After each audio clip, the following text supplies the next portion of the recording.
আমিও আছি তোমার সঙ্গে। আর্য স্যারের নামে কিছু আমি বিফলে যেতে দেব না, কিছুতেই না। আপনি এখানে কিছু বলবেন? না, এমনি তোমাকে দেখতে এলাম। দেখুন, আমি তো আপনার পূর্ব পরিচিত নই, আর আমি যথেষ্ট ভদ্রভাবে সম্মান দিয়ে আপনাকে আপনি বলেই বলছি। আপনি আমাকে তুমি বলছেন কেন? খুব তেজ না। আচ্ছা, আমাকে একটু তুমি করে বলো না। আমি তো মানা করিনি, মনটা না কেমন কেমন করছে। আপনি কি বলছেন এগুলো? আর লুকিয়ে লুকিয়ে আমাদের কথা শুনছিলেন কেন? এই গ্রাম আমার, আমি যখন ইচ্ছা যেখানে খুশি যেতে পারি, যা খুশি তাই করতে পারি, কেউ আমার কোনো কৈফিয়ত নেয় না। শুনুন, দেশের একটু নিয়ম আছে তো, আর সেই নিয়ম সবাইকে মেনে চলতে হয়, আপনাকেও। এই, তুমি জানো আমি কি করতে পারি? কি করতে পারেন? যারা বেশি কথা বলে না, তারা আসলেই কিছু করতে পারে না। কি করতে পারি সেটা আমি এক্ষুনি দেখিয়ে দেবো, এক্ষুনি।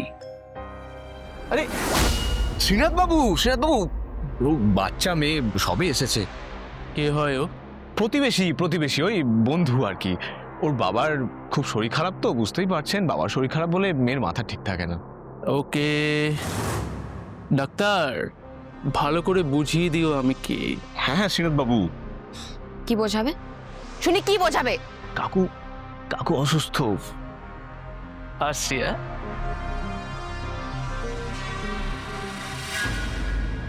এত সাহস কি করে হয়? হ্যাঁ, এইভাবে কথা বলছো মানুষের সঙ্গে? আরে ওর আগে না অনেক সহজ ছিল, এখন গ্রামের লোকজন ভিডিও টিডিও করে, ব্লগ করে, আর সামনে ইলেকশন, তো ওই জন্য একটু চেপে আছেন। তাহলে ওর না হলে কি? আর্য স্যারের নামের এই হসপিটালটা না আমি রাখতে চাই। হ্যাঁ অপু, ওই নামে। আসলে আজ আমি যা কিছু সবই তো ওনার জন্যে। কিসের অবদান? সে অনেক বছর আগেকার কথা। একবার বাবার আমি এয়ারপোর্টের রাস্তায় অ্যাক্সিডেন্টের কবলে পড়েছিলাম। বাবা গুরুতর জখম হয়েছিলেন। আমি সবার কাছে সাহায্য চাইছিলাম, কিন্তু কেউ এগিয়ে আসেনি। আমি যখন প্রায় আশায় ছেড়ে দিয়েছিলাম, ঠিক তখন আর্য স্যার একটা দামি গাড়ি থেকে এসে দাঁড়ালেন, আমাদের দিকে এগিয়ে এলেন দেবদূতের মতো। তখন আমি কিন্তু স্যারকে চিনতাম না। স্যার বিদেশ যাওয়ার ফ্লাইট ক্যান্সেল করে আমার বাবাকে নিয়ে হসপিটালে গেছিলেন। আমার বাবাকে বাঁচানো যায়নি। স্যার খুব চেষ্টা করেছিলেন, কিন্তু স্যার কোনোভাবে জানতে পেরেছিলেন যে আমি আর আমার বাবা বিদেশে ডাক্তারি পড়তে যাওয়ার জন্য লোন অ্যাপ্লাই করতে যাচ্ছিলাম। তাই আমার বাবার স্বপ্ন ছিল আমি বিদেশে ডাক্তারি পড়ে এসে গ্রামে এসে ডাক্তারি করব, গ্রামের মানুষের সেবা করব। তখন স্যার আমাকে জোর করে ডাক্তারি পড়ান, বলেন তোমাকে তোমার বাবার স্বপ্ন পূরণ করতে হবে। আমি অবাক হয়ে জিজ্ঞাসা করেছিলাম, জানো, যে আপনি এত কিছু করছেন আমার জন্য, আমি আপনার জন্য কি করতে পারি? মানে এই ঋণ আমি কি করে শোধ করব?